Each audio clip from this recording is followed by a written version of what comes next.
Okay. Good evening, everybody. This week is Parsha Teitzei. A lot of mitzvahs in this week's Parsha. But the Torah begins the Parsha with the pasuk Teitzei la milchama alevecha, which means, like, literally, I'm translating literally.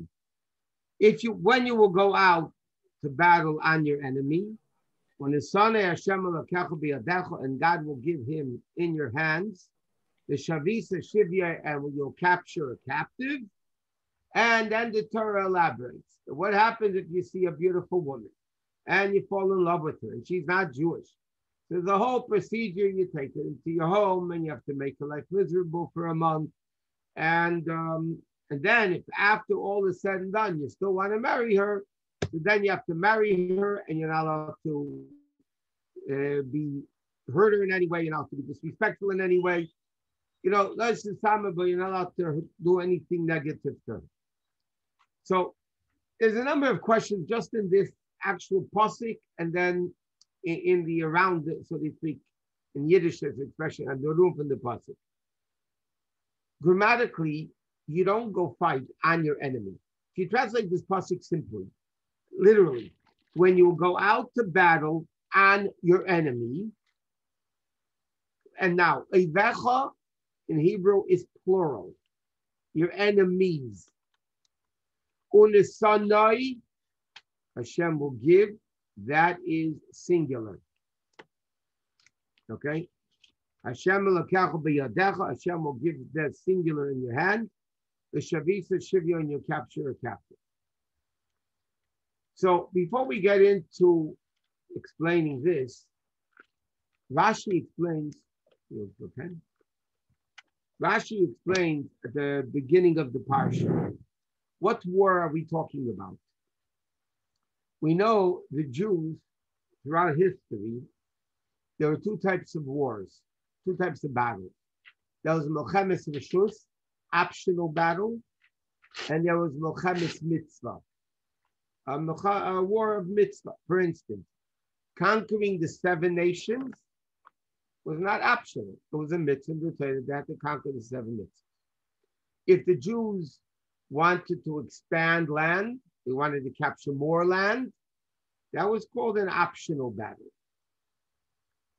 It is called Milchemes Reshus, optional battle, and there's Milchemes Mitzvah, which means a mitzvah battle.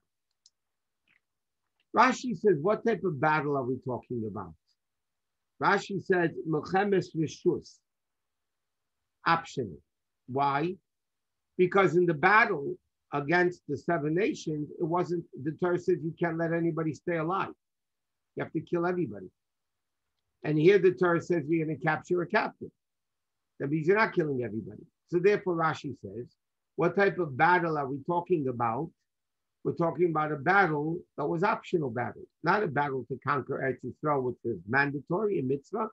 It was optional battle. And that's such a battle. You find a beautiful woman, you fall in love with her, A, B, C, D. So the question is like this. We know, in order to understand this properly, we have to understand the way this is in our personal life. Every aspect in Torah is not only the physical mitzvah of it, it is the spiritual aspect. A Jew and life is a battle. There's 2 types of battles that a Jew has with the neshama coming into the world. One was an optional battle that the Jew chose to fight. And then the second type of battle is a mandatory battle, Milchemes Chayva, a mandatory battle that you didn't have a choice to fight or not. What does this mean in our personal life? So the Rebbe explains like this.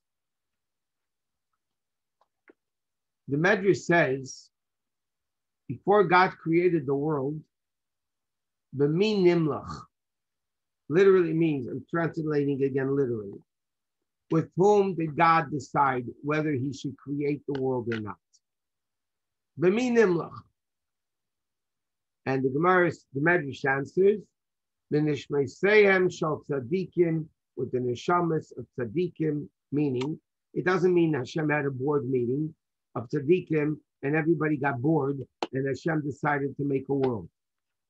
It means, as Chassidus explains, what was the purpose of creating the world? Meaning, with whom did God decide? Meaning, for what purpose did God decide whether he should make the world or not? And the answer is, with the neshamas of tzaddikim that are in Gan Eden. And they understood that the neshama in Gan Eden is great, it's in lofty places, but neshama has to come down into the body, because only the neshama in the body, by doing Torah mitzvahs, can go to a place much greater than the neshama was before he came into the body. So there's two aspects of the neshama's battle. One is before the neshama comes into the body. That was Hashem decided, so to speak, and the neshamas agreed that we need to have a world. The neshamas agreed, optional, that the neshama has to come down and have a battle. Then the neshama comes into the body. Over there, the neshama is already having an obligatory battle. There's the Yetzer Hara wants to destroy the neshama. Goyishkeit wants to destroy the neshama. Enemies of the Jewish people want to destroy the neshama. That already is not an optional battle. Once the neshama comes into a body, that's a mandatory battle. Okay? So Rashi says like this. Let's reinterpret the pasuk according to Chassidus. Ki Teitzei lamelchama. When you will go out to fight, you can't stay home and have a battle. You have to go out to fight. Meaning, the person has to go out into the body. The person has to go out into the world. And you have to go out to have a battle. But what is the attitude of the Jew? The attitude of the Jew is, I'm not fighting with my enemy. Al Eivecha means that when I already go to battle, my attitude is, I'm on top of my enemy. I already conquered the enemy. We know, and Chassidus brings this down a lot, when soldiers went to battle, or to put it in a more modern day language, when sports teams go out into the field, they're already screaming, we won, we won, we won. Yeah, they didn't even start playing it, but we won. What is that? When you have an attitude that you're going to win, even if you're weaker, you'll still win it. In Tanya, the Alter Rebbe says, two people fighting. They're physically fighting. One might be stronger than the next. But if one has spirit, he'll win even though he's weaker, because he does it with life. The Torah says like this, a Jew should know in our daily, day-to-day living as follows. When you're going out to fight, Al Eivecha, you should know your Yetzer Hara is your enemy. Eivecha. And you should know Al Eivecha. Your attitude has to be, I am going to conquer my enemy. I will not allow my evil inclination to control me. Why does the Torah say Eivecha plural? You asked the question before, why is the word Eivecha plural? And the next word, Unesanai, means Hashem will give him singular. Because a person has two types of battles. There's what's called the Satan, and there's the Malach HaMavis. There's the Satan and the angel of death. And the Gemara says in many places, Hu ha-Yetzer Hara, Hu ha-Satan, Hu ha-Malach HaMavis. It's one Malach. It's called the Yetzer Hara, the evil inclination. He's called the Satan, and he is called the angel of death. It's the same guy. First, the Yetzer Hara gets you to sin.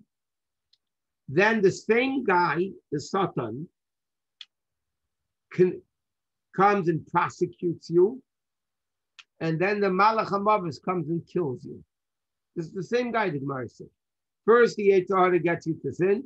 Then the same Yetzer Hara prosecutes you for listening to him. And then he kills you. So The Satan wants to get us to sin. That's Ruchnius. That's one type of enemy, spiritual enemy. The angel of death wants to kill us physically. There's two types of enemies. The Torah says when you go out to battle, your attitude, number one, has to be, you're going to conquer the enemy. It's not with your enemy.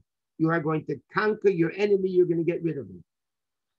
Not only that, it's really plural enemies. It's the Satan, which is spiritual, Malach HaMavis, which is physical.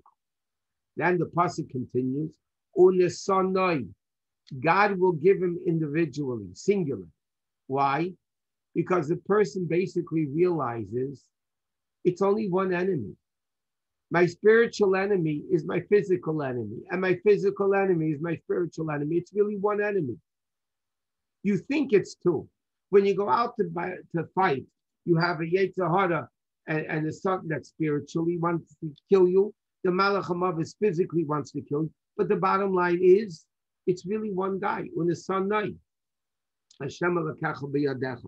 God will give you, when you go out with the attitude of Al Eivecha, when you go out with the attitude that you are going to conquer over your enemy, meaning your attitude is, I won, I won't even let him come close to me. Hashem will give him to your hands. And then the Torah says an interesting last thing. The Shavisa Shivya, you're going to capture a captive. What does that mean? The Mishnah in Pirkei Avos says, and again, when the Torah says a word, whether it's a Chumash Mishnah, it's profound. The Mishnah in the fourth parak of Pirkei Avos says, Ezel Gibor, who is a strong person, HaKovesh, as you say, one who conquers the Yetzer Hara. The Mishnah does not say one who kills the Yetzer Hara. Okay, that would be better. Who is somebody strong? He kills the enemy. It doesn't say in the Mishnah one who kills the enemy. It says you capture him. What does capturing mean? He's still there, but now he's working for you. He's on your side. So the Mishnah says, you want to know real strength? Not only you don't listen to the Yetzer Hara, you transform, like a Tzaddik Gomer, you transform your Yetzer Hara to make him your captivity, meaning he does what you want him to do. And that's why the Torah says, the role of a Jew in this world is not to destroy the Yetzer Hara. The role of a Jew in this world is even greater. Transform the Yetzer Hara, that not only do you serve God with one soul, you serve God with both souls, Yetzer Torah and Yetzer Hara. 1 second. And that's the whole pasuk now. Now we can understand every detail of the pasuk. The Torah is speaking, number one, a Jew has to know he has to go out to fight. We said many times in sports, if you're involved in sports, you know this very well. The best defense is offense. The best defense in any sport is offense. The Torah says, don't wait for the Yetzer Hara to come to you. You go out to fight the Yetzer Hara. And your attitude has to be, Al Eivecha, you're going to conquer the Yetzer Hara. And when that's your attitude, you'll realize, number one, it's one enemy, singular. Hashem is going to give him in your hand. And what? Not only that you're going to kill him, but the Shavisa Shivya, you're going to take him as a captive, and he's going to work on your side. This is what life's all about. The battle of life is to control evil, that you get evil to go work for you. That's the ultimate level. Now, to this, what? You have to unmute yourself.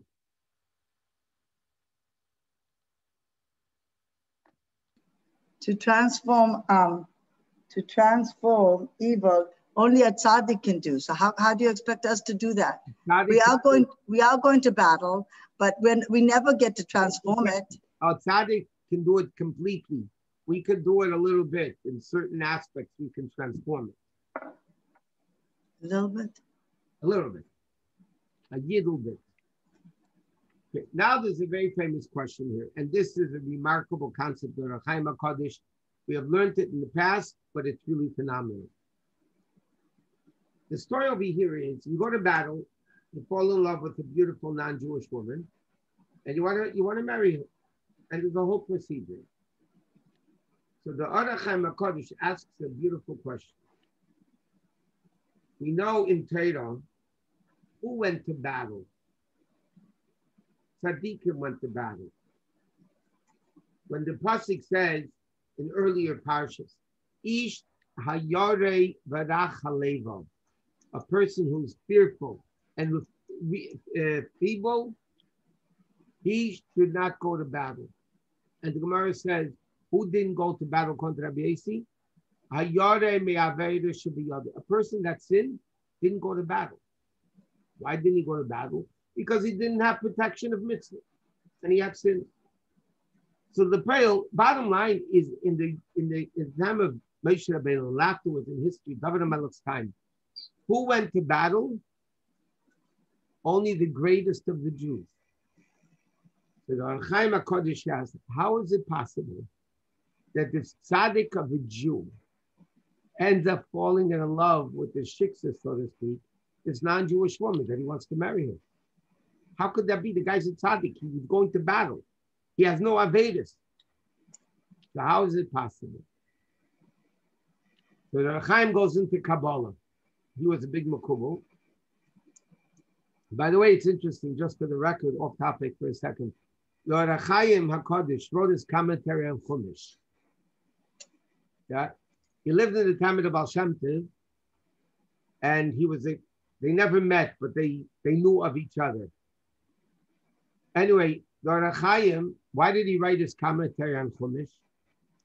The Ohr HaChaim had only daughters, no sons. He didn't have any sons, only daughters. And he learned Chumash with his daughters. Gemara he didn't learn with girls. Those days, girls didn't learn Gemara. So Ohr HaChaim HaKadosh used to learn Chumash with his daughters, and that's the origin of his commentary on Chumash, the Ohr HaChaim HaKadosh. Okay?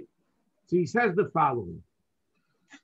It says in Kabbalah that all neshamas were included in Adam Rishon. We know that Chassidus explains at great length. Adam Rishon included within himself all the Jewish neshamas of all generations, born Jewish, converted halachically Jewish. Adam Rishon included all the neshamas of all generations. When Adam sinned in the Eitz Hadas, the original sin, it says in Kabbalah, the Arizal says, a lot of neshamas got lost amongst the non-Jews. A lot of Yiddish neshamas got lost amongst the non-Jews. And Ohr HaChaim HaKadosh says, those souls that got lost amongst the non-Jewish people of the world, those are all the neshamas of all the future converts of all future generations. And like we explained many times, the Chidah that the Rebbe used to quote a lot says, it doesn't say Goy Shenis Gayer, a Goy who converts. It says Ger Shenis Gayer, a convert who converts. Why doesn't it say Goy Shenis Gayer? So the Chidah says, based on this Ohr HaChaim, a Goy doesn't convert. Because who is a convert?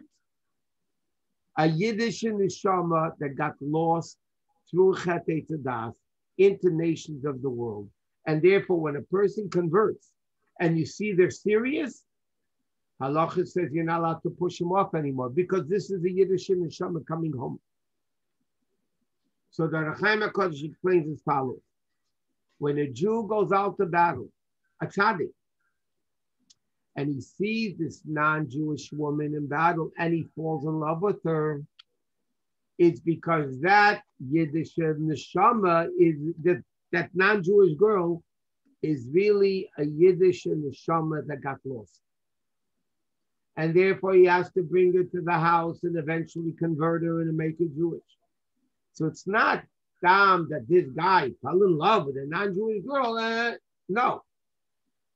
These are tzaddikim. We're not talking about somebody's Tom falls in love with a sheikh and wants to marry her. It's a whole different story. These people are tzaddikim. Why did Hashem make that this tzaddik is going to war, falls in love with this non-Jewish woman because she's a Jewish spark, and he has to bring her back to Yiddishkeit. And in fact, he continues and he says this is unbelievable also. We know earlier in Chumash, Shem raped Dinah, right? In Parsha Vayishlach, the whole story. Shimon and Levi went and they killed out the whole city. And not only that, Shem made Dinah pregnant, and she gave birth to a girl, Asna. And that girl ended up in Egypt, and that ended up to be Yosef HaTzadik's wife. Okay? So the Or HaChaim asks, wow, how was it? How did Hashem allow that this guy Shem should fall in love with Dinah and rape her and make her pregnant? How does Hashem allow such a thing?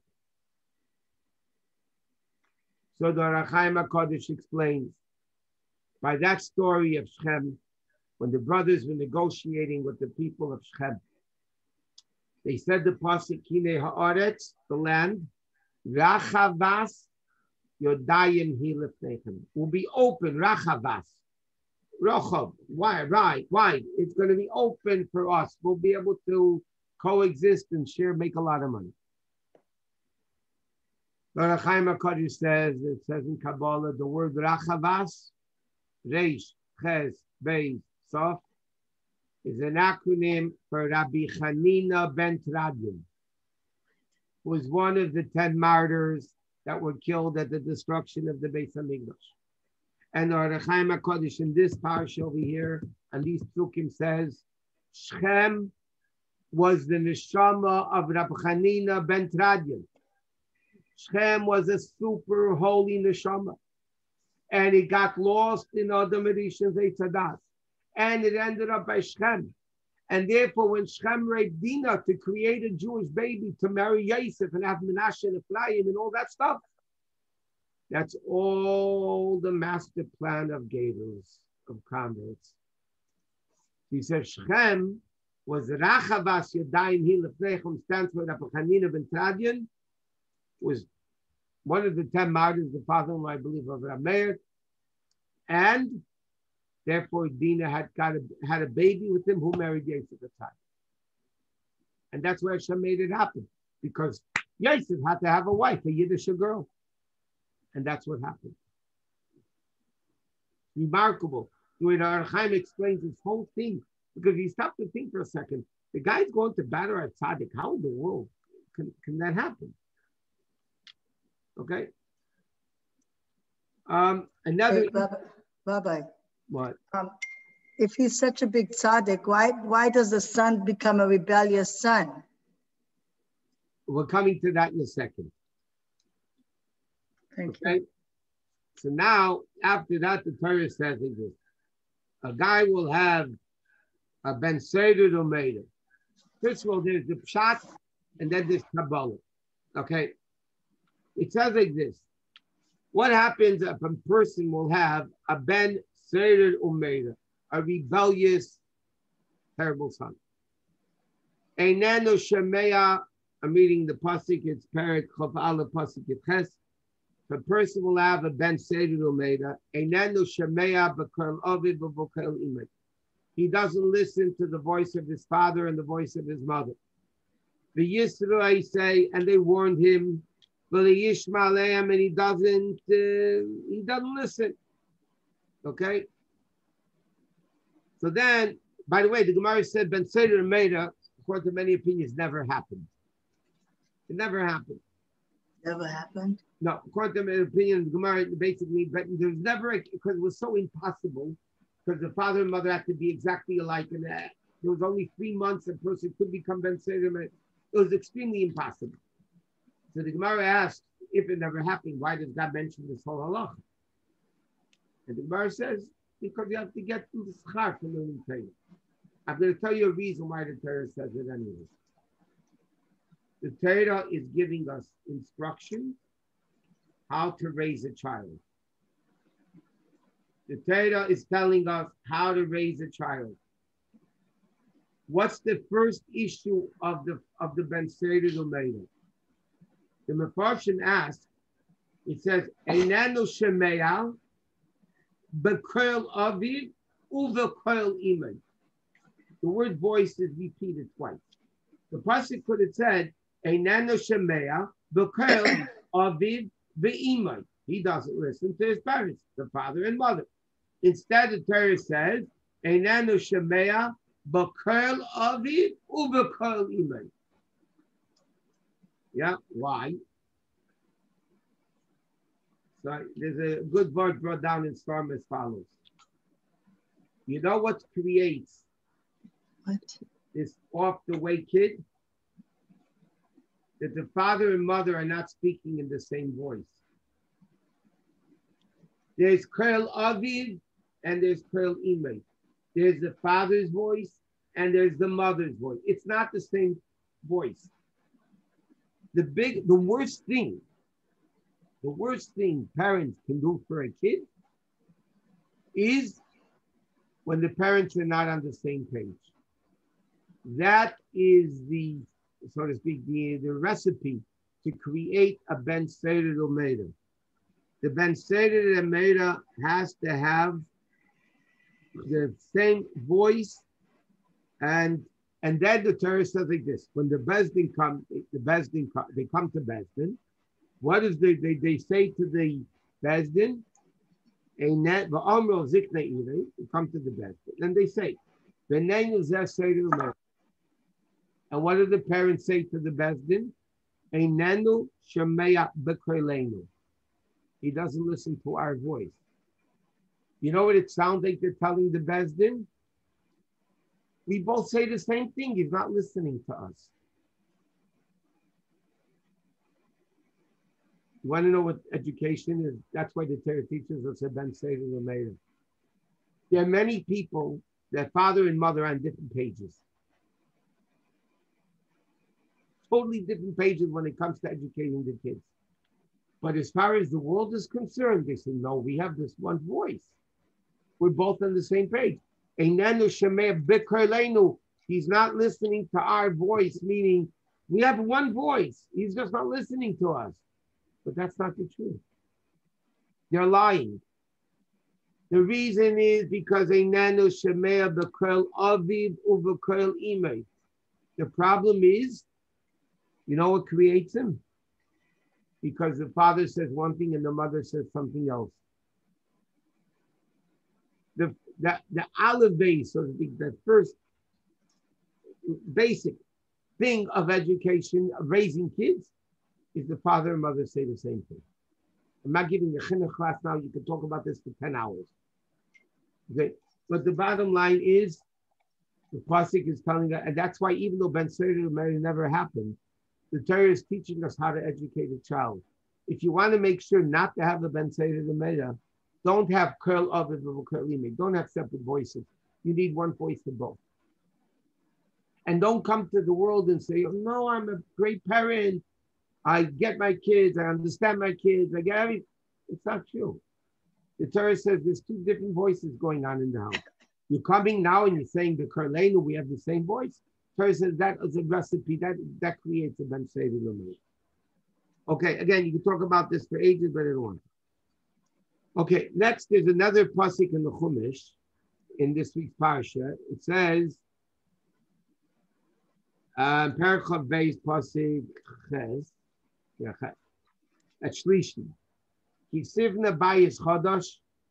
The din is that you build a new house. You need to make a fence around your roof. You shouldn't put blood in your house, that the knife of the person, God forbid, will fall off the roof and they'll hurt themselves, they'll get killed, whatever. So when you build a new house, the Torah says you have to make a fence around it. The Rebbe explains this pasuk. What? Make a fence around the roof. Yes, I'm sorry. Make a fence around the roof.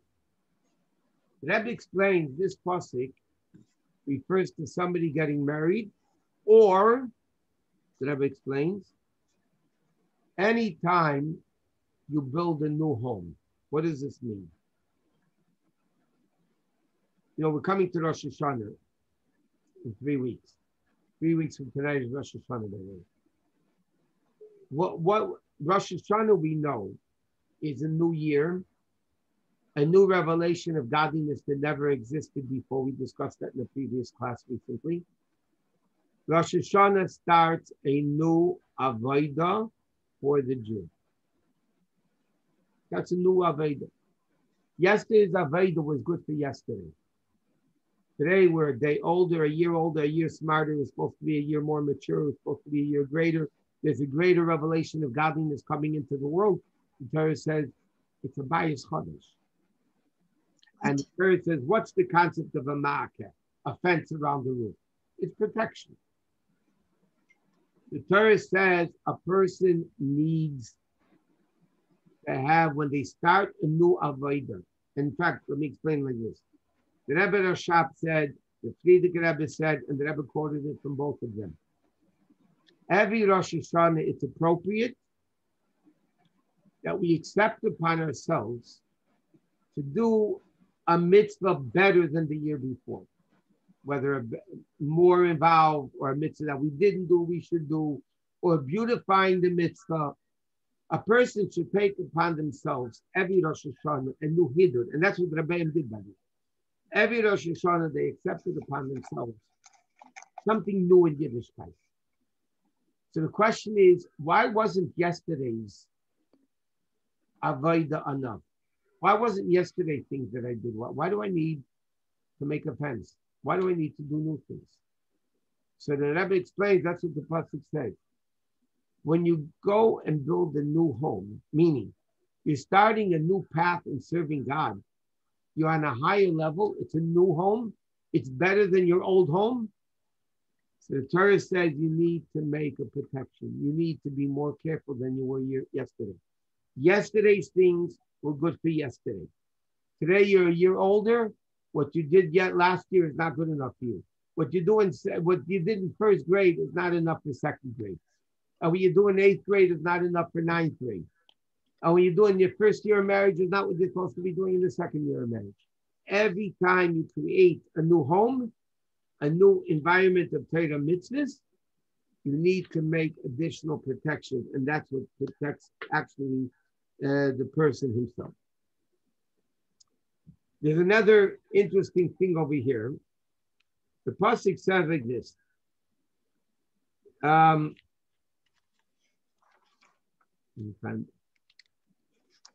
Torah says, "Kiya beish chet mishpat mavis v'humas."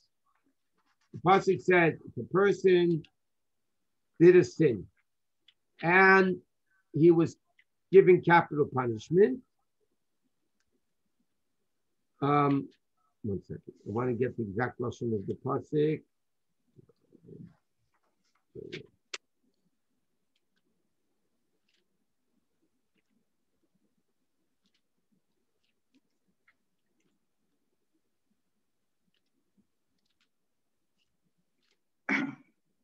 One second, give me a second.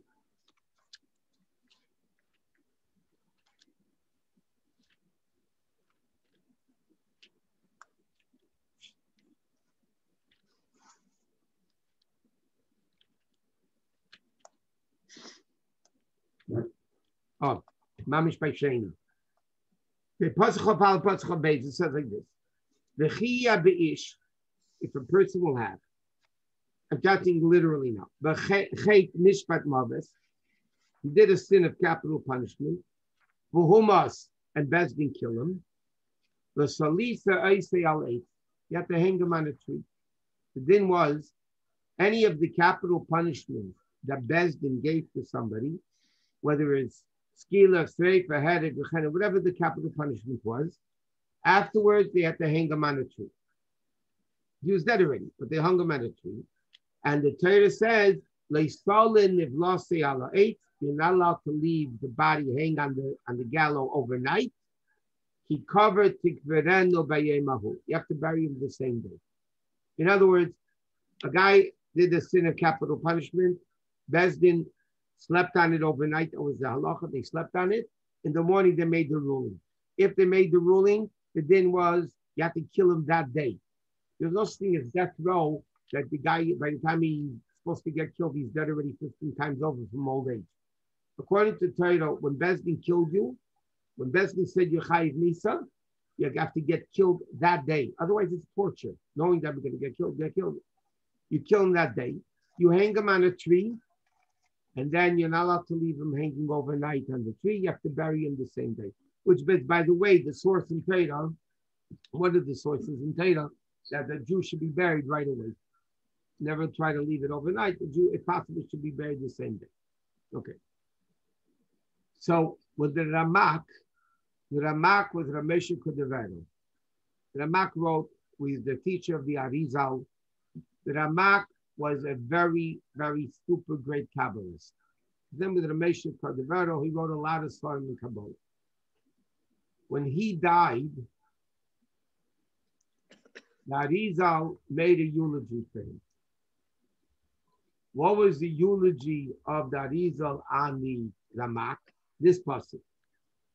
He says like this. He translated the pasuk differently. V'chiyah be'ish. Ish is a mean a prominent person. Hashem ish muchama. Ish is prominent. Chet. Chet doesn't mean a sin.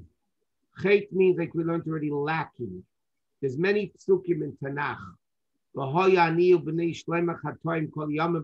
Said, there's other psukim. The word chet actually does not mean sin. It means missing. Now, before we go further, let me explain. People die today because we sin. We die. The Gemara says, the end of the first paragraph of Baba Basra, Arba Meisu V'it Yeshol Nachat. There are 4 tzaddikim that the only reason they died was because of the snake, meaning because when Adam and Chava sinned and they tadas, Hashem said a person will die. God made a decree that people will die. The Gemara says in history, there are 4 people that died only because of the Nachash. Meaning, because Hashem, at the time of the snake, decreed that death is coming on the way. Who were the 4? So it says in the Gemara, one was Binyamin, one was Amram, one was Yishai, and one was David Amalek had a son by the name of Kilov. These were the 4 people that died. They go in order, was Binyamin HaTzadik, Amram, Moshe's father, Yishai, David's father, and David's son, Kilov. Chaflam and Alabay. These people only died because of the Eitzah. So the Arizal said about the Ramak the following. The Chiyah Be'ish, if it will be, talking about the Ramak, if it will be in this prominent man, Chet Mishpat Mavis, he didn't deserve to die. He was lacking to be killed, meaning he was so great, he shouldn't have died. And yet, Vuhumas, the person died. So the Arizal said, "V'solisa eisei al eitz." Hang it on the tree, meaning say that the reason he died was because of the Chet Eitz Hadas, because God decreed life, death to the world. And the Arizal said this about the Ramak. And he said, V'chiyah be'ish, if there'll be a prominent man, the Arizal was thinking about the Ramak. Chet, he'll be lacking from Mishpat Mavis. He'll be lacking from having done an Aveda that he needs to get killed for. But the guy died. So Lisa Eisei blame it on the Eitz Hadas, and that's the reason why he died. Okay, that's it. That's just the work of that even. Next, there's a mitzvah in this week's Parsha. You're not allowed to wear shatnez. You're not allowed to wear wool and linen together. Okay, they still be shatnez, semed, upishtem yachtov. You're not allowed to wear wool and linen together. Okay. Now we know this is one of the chukim, one of the illogical mitzvahs of Torah. Okay, one of the illogical mitzvahs in Torah because it doesn't make sense. Wool is kosher, linen is kosher, All of a sudden, you put them together, they become traits. Since when do two positives make a negative? The same thing we know, milchiks and fleishiks, basar and cholav, which we're learning Wednesday night. So meat is kosher, milk is kosher. All of a sudden, you put them together, they become traits. It doesn't make sense. So simply is what's called a chayk. It's something illogical. It doesn't make sense. Fine. Okay.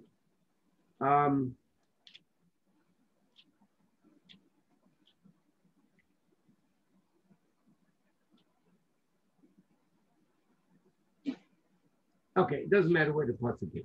It is a pasuk in this week's Parsha now to Eshana. So even though there's an interesting concept in Torah, even though the Torah says there's no reason for it, but the Torah wants us to find a reason. That's not the real reason. It's beyond logic. But sometimes Hashem wants us to find a reason. Rabbeinu Bachaya says a reason, or Bachi, whichever way you want to pronounce it. Rabbeinu Bachaya says, what's the reason of shatnez?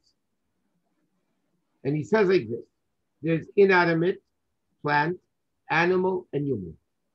The four levels: daimim, tzemeach, chayim, and daber. Wool comes from a sheep. Wool comes from animal. Linen, flax, pishtan, linen, comes from the ground. Tzemeach. What happened when a person wears wool and linen together? When a person wears wool and linen together, he's mixing together animal and plant. Don't mix together different things, that each one has their own unique avodah, and you should be mixing into their business. And therefore Hashem says, don't wear it. Why shouldn't you wear it? Because animals have their thing. Plant life has their thing. Don't mix them together. Don't mix them together. And therefore Hashem forbids it. That's what Rabbeinu Bachaya says. Other Mefarshim, if I'm not mistaken, it might be a Kriyaka earlier in Chumash. Why did Torah forbid shatnez? Again, it's illogical, but what's the reason? So he said like this: the first murder in the world was Cain and Hevel. Right? First murder that we know of took place is Cain and Hevel. What was their sin? Why did Cain kill Hevel? Because Hevel brought from the best of a sheep, the wool, and Cain brought mipri ha'adama, from the junk of the ground. And Rashi says in the Medrash, what did Cain bring? Linen, pishtan. Hevel brought wool, Cain brought linen. Hashem accepted Hevel's korban and not Cain's. Cain got jealous of Hevel, he killed him. What was the cause of the first sin in the world? Wool and linen. Oh my gosh. Hashem said, wool and linen is the first cause of death in the world. You know what? No wool and linen together. It's very cute. Come on. It makes a lot of sense. It's very cute. Okay, another thing. In this week's Parsha, the Torah speaks about the laws of marriage and divorce. Now, the first Mishnah of the tractate of Gittin speaks about a case like this. If somebody, a shliach, a proxy, brings a get the Medina Sayam from overseas, and he brings the get to Eretz Yisrael, the witness has to say, when he gives the get, it was written in front of my face, it was sealed in front of my face. That's the way it is. Now, everything in Torah, again, we have to find in our personal life. Marriage is between God and the Jew. Marriage is between God and the Jew. God is the husband, the Jewish people are the wives. So now we can understand, how can God divorce the Jewish people? God's all over the place. What does divorce mean? Divorce means you get out of my house. You move out there. I move out. You move out. The person moves out, goes somewhere else where the spouse isn't. Because halacha is divorced people are not allowed to live in the same house. It's halacha and Torah in Shechonah. It's Gemara. You're not allowed to live in the same house, divorced people. So therefore, what's normally done by a divorce? One of them leaves. But the question is, how can Hashem divorce the Jewish people? Where are we supposed to go? God's all over the place. If God's all over the place, where are we supposed to divorce to? And that's the answer of the first mission in Gittin, the Rebbe explains. Hamevi get Membina Seyam means the husband went overseas. And he's sending a get to his wife in Eretz Yisrael. The husband is in Golus, Medina Seyam. He's outside of Eretz Yisrael. He's in Golus. And the wife is in Eretz Yisrael. Which means as follows. When does Hashem divorce the Jewish people? When does Hashem divorce the Jewish people? When we sin. When we don't behave like a wife. We commit adultery with the golden calf. We commit adultery with all the temptations of the world. That's when Hashem divorces it. So therefore, the Mishnah uses the expression when it comes to Hashem, that Hashem went b'Medina Tayam, Hashem went overseas. But Chas v'Sholom to say Hashem's not here. Hashem's all over the place. Our husband's here. The reason why God is overseas is because from our perspective, because we sin, and therefore we don't feel godliness. It's not that God's not here. God is not revealed to us because we are not the vessel for it. So it's only from our perspective. The second you open up your eyes, i.e. tshuva, God is back automatically. You open the curtain, the sun immediately shines in. You close the curtain so you don't have sun. That doesn't mean the sun is not there. You're just not letting him in. The sun is there. The sun is shining. The second you open the window, the sun is shining. And therefore, the Rebbe explains this whole concept of Hashem divorcing the Jew really is not a realistic thing. It's only from our perspective Hashem left us because we don't feel him. It doesn't chas v'sholom mean that Hashem's not here and Hashem left. Hashem is here. We don't feel him. And therefore you can have a get. But the reality is Hashem doesn't divorce us. Hashem can't divorce us. Because not only are we his wife, we're his children also. If we're God's children, that can't be. It can't be any other way. Okay, another thing at the end of the Parsha,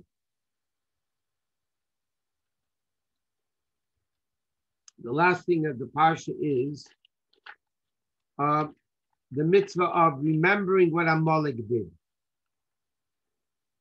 Remember what Amalek did. The Torah says, Zachar Eis Asher also L'cha Amalek. You should remember what Amalek did to you by Derech B'Tzeichem and Mitzrayim on the way out of Egypt. What did they do to you?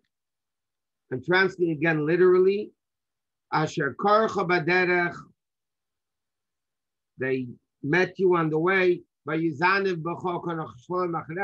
you from behind. And you were tired and were the word for it, wiped out. So the Torah says there's a mitzvah, the mitzvah to erase the memory of Amalek. Okay? In fact, it's interesting. We don't do it today. But years ago, I heard there were people that wanted to do this mitzvah of erasing Amalek So they would write Amalek at the bottom of their shoe. And every time they walked, they rubbed out the shoe. So they were rubbing out the name of Amalek. But that's not really the way to do the mitzvah. It's just cute, but that's not the way to do the mitzvah. What was unique about the evil of Amalek? The Torah doesn't say, Mochi Timcha, erase the memory of Mitzrayim, the 7 nations of Canaan, only Amalek. What was so unique about Amalek? That Hashem says, Mochi Timcha, and there's a positive mitzvah. In fact, in Allah, it's a whole question. How often do you have to remember going out of Amalek? Think of Amalek. Is it daily, yearly? The whole argument and discussion in Allah. What's unique about Amalek? So Chassidus explains, Kabbalah explains, it says, not in this Parsha, but in Bilam and Balak, it says, Reishis Goyim Amalek. Reishis Goyim Amalek. Amalek is the head, the beginning of all nations. What does this mean? We learned already that the 7 nations of Canaan represent the 7 evil midas, the 7 evil emotional aspects. Amalek is not the 7 midas. Amalek, the Medrash says, Yodea es riboinai u'mechaven limridbei. What was the uniqueness of Amalek? It understood God, and rebelled against him. What does that mean? Chassidus explains, Amalek represents the intellect of evil, the seichel of evil, not the 7 nations which represent the midas, the emotional aspects of evil. Amalek represents the intellectual evil, which is much worse than the emotional evil, because intellect is higher than emotions. The reason the unique evil of Amalek was, Yodea es riboinai, it understood God and wanted to rebel against him. So what does Amalek do? How does Amalek? By the way, everyone present, I don't think anybody killed the Yetzer Hara yet. Everybody present has an Amalek within us. We have the 7 nations within us, the 7 midas of the Nefesh Habahamis. We have the intellect of the animal soul. That's called the Amalek within us. Amalek does 2 things. Okay? Number 1, the pasuk says, Asher karcha baderech. Literally, karcha means they met you on the way. Karcha comes from the word kar, which means cold. What does Amalek do to a Jew? He cools it off. He tells a Jew, cool it. Everybody knows the famous mashal that the Medrash gives, that there was a very boiling hot bath, and everybody was afraid to go into the bath. Came this one nut job, crazy guy, jumps into the boiling hot bath. He burns himself, but you know what? Psychologically, he cools it off for other people. And the Medrash said that was Amalek. All the nations of the world were afraid to start up with the Jews. Comes Amalek, we're going to start up. So they got destroyed. Yeshua destroyed them. But they already cooled off the Jew. What is the Amalek within us?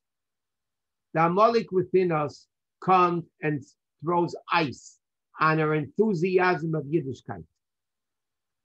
And not only that, the word Amalek, Ayin, Mem, Lamed, Kuf, in numerical value is 240. Ayin is 70, Mem is 40, Lamed is 30, Kuf is 100. Amalek numerically equals 240. The word Safek, doubt, Samach, Pei, Kuf, also equals 240. Chassidus explains, how does Amalek cool off the Jew? A Jew is enthusiastic. They're all excited about doing the mitzvah. What does the Amalek in us come? You know what Amalek? Amalek is intellect. Amalek doesn't say don't do it. They're smarter than that. They're not going to come to a religious Jew and say don't keep mitzvahs. The guy's not going to listen to them. Amalek is intellect. Amalek is shrewd. What does Amalek tell the Jew? Doubts. How do you know this is the way to do it? Maybe this way to do it. How do you know this mitzvah? Maybe that mitzvah. What is the doubt? What does the doubt do to a Jew? In life, if you're heading on a path with certainty, and all of a sudden you get a doubt, he calls it off. And that's what Amalek does. Amalek asher karcha baderech, in the path of Yiddishkeit, the path of life. Amalek comes, asher karcha baderech, Amalek throws a coldness. He throws ice into the warmth of Yiddishkeit. How does he do it? By casting an Amalek, a doubt, a suffix in the Jew's life, in the Jew's Torah mitzvahs. The Torah says that has to be erased. The worst thing a Jew can have is a doubt. And I know it's late, but I just want to say this very quickly. Eliyahu and Hara Carmel, the famous story, there are 400 non-Jewish prophets. And Eliyahu was the only lone prophet of God. And Eliyahu Navi comes to the Jewish people and he says to them, the pasuk, Ad Masai atem peschim al shtei haseifim. He screamed at the Jews and he said, how much longer are you going to be in the threshold of both sides? Im Hashem luchu acharov, v'im Abba luchu acharov. Listen to what Eliyahu Navi is telling the Jews. For how much longer are you going to be in the middle? You don't know where you're at. If you want to worship an idol, worship an idol. You want to go to God, go to. But why are you doubting? You know what the Rebbe says? You know what you see clearly from Eliyahu Navi? A doubt. Listen what Eliyahu Navi is telling you. A Jewish prophet, Eliyahu Navi, is telling the Jews, why are you in the middle, not knowing where to go? Go to the idols better than being in the middle. How can Eliyahu Navi say go to the idols better than being in the middle? Because Eliyahu Navi is teaching us a doubt is worse than definite evil. And that's the evil of Amalek, worse than the 7 nations. The 7 nations were clear-cut evil. Amalek comes and casts doubts, casts coldness. Eliyahu Navi, the Torah says that you've got to eradicate. Amalek, you've got to get rid of it. Okay, anyway, it's late. Mitzvah Wednesday night, we will learn the halachas of Rosh Hashanah, the following week Yom Kippur, the following week Sukkot, and the second half we'll see maybe Tanya or maybe some Chassidic insights to the Yom Tov. So until then, everybody have a good week. Shabbat Tov. Thank you. Good night. Thank you, Rabbi. Good night. Thank you, Rabbi. We'll see Thank you. on Wednesday night. Thank you. Bezat Hashem. Shabbat Tov. Thank you.